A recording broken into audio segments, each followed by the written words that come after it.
oldest people or the Swami.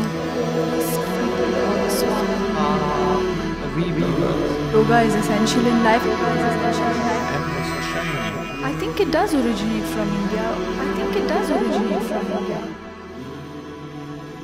My name is Anjora Gomes and I just turned 18 in August. I've come from the United Arab Emirates, particularly from Abu Dhabi. My dad is from Portugal and my mom is from India, so I'm a cross. Actually, we did study a little module in school just about how yoga is essential in life. I've just heard about some different positions and different names for the positions, but I've never really tried it. I think it does originate from India, actually, because I know that the oldest people, or the Swamis as we call in India, used to practice this, and this is how yoga actually originated.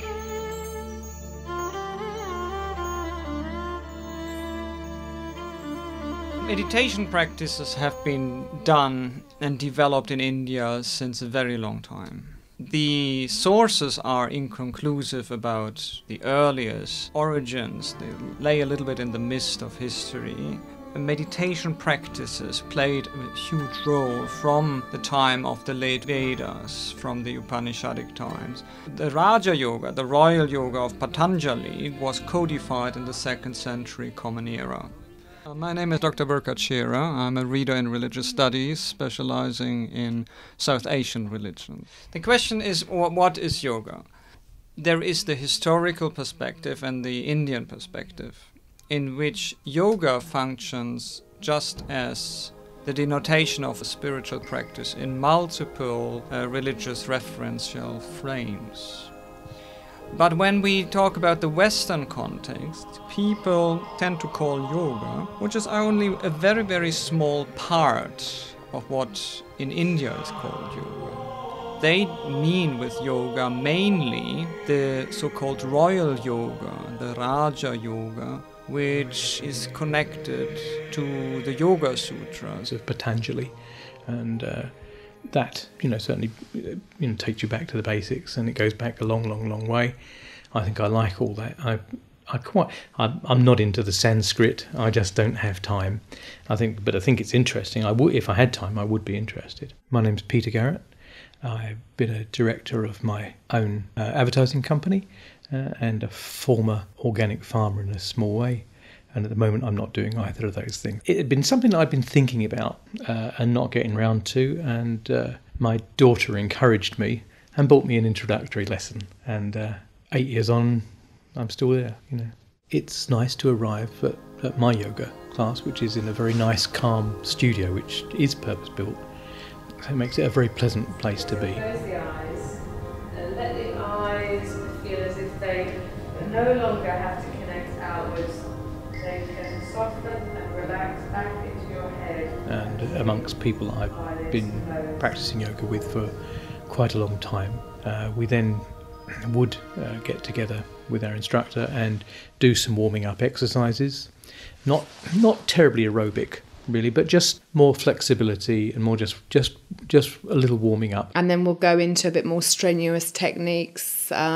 That could be all sorts, really, all different things. Downward dog or lotus position or whatever, really. And then we will have a bit of meditation and concentrating on the breathing side of things. My name is Sarah Stafford Skinner, and I work in homelessness locally. And obviously I do yoga. I started doing yoga because it's just such a very, very good for you, and it's very relaxing. On the ground. Your feet want to feel the support of the earth beneath them directly. They don't get a chance to feel that very often. I think also if you've got quite a stressful job, which I do have, it's a nice sort of relaxation technique that you can use, whether you're with the teacher or on your own, you can use that. So that's quite handy. And I find it's very, very beneficial in many ways, really. The benefits of yoga are enormous. Obviously, on a muscular level, your muscles are being lengthened and becoming more flexible, more responsive to your movement. Obviously, that helps to keep the skeleton healthy because the muscles that attach to the skeleton are staying flexible and long as opposed to strong and short and immovable. My name is Emma Slade and I am a yoga teacher. It is all that I do. I teach all manner of yoga classes and meditation to big groups, small groups, schools, a one-to-one, and sometimes children. Well, I think people come to yoga for a huge variety of reasons. They think that it offers them the chance to maintain the flexibility of their muscles, which is important for the overall health of the body. But I think they also come because they recognise that there are other elements to it, like the relaxation and the capacity to learn to breathe well, which is very important for the overall health of the body, and for the stillness of mind and the sense of peacefulness that can come through doing mindful movement with awareness. Many activities in other forms of classes are not that mindful. You know, they're very, very loud music on and it sounds like some sort of stomping disco. Obviously, yoga is the other end of the spectrum from that.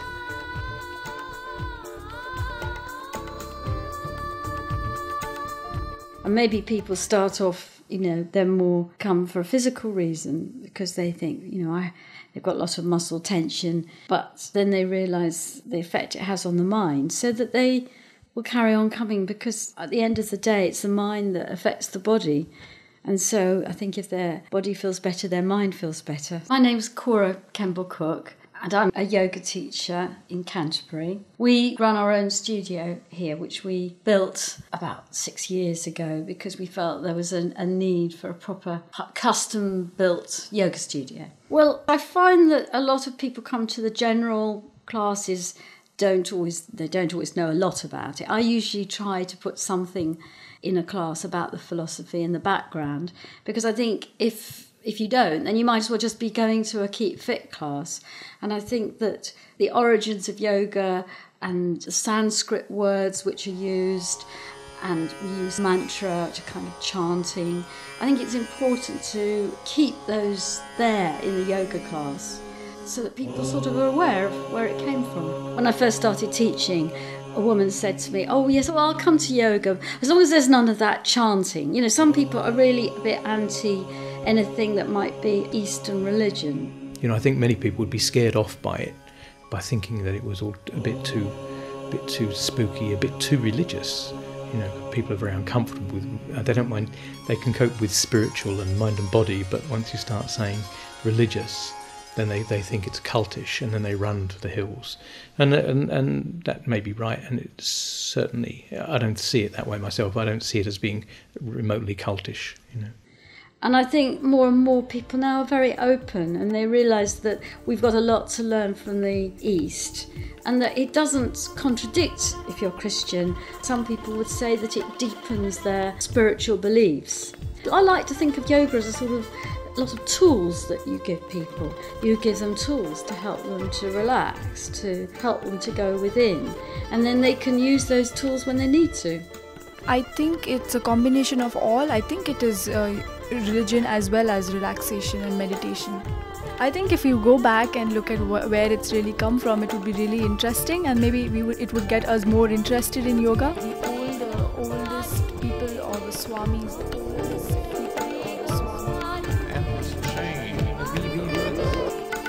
I think it does originate from India.